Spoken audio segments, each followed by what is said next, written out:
Hello everybody. In this tutorial, I will show you how to check your grades online through e-learning.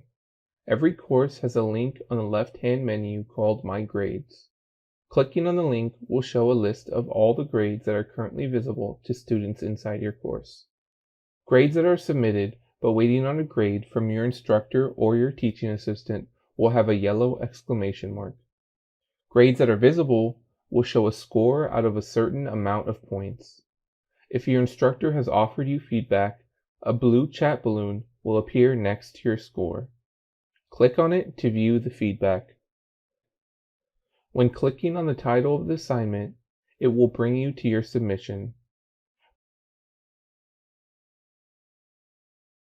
But if you click on the title of a test in the My Grades tab, e-learning will bring you to a test information page, where you might be able to see your test score and test questions.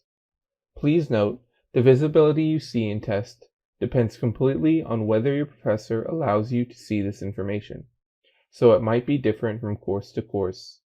Going back to the My Grades page, you can see different categories at the top of the page. These are different ways you can view your grades. Click on Graded to filter out all ungraded assignments or tests. Click on Upcoming to see which due dates are coming up in the future, or click on Submitted to check which assignments you have fulfilled. If you have any questions on grades, contact your professor. Thank you.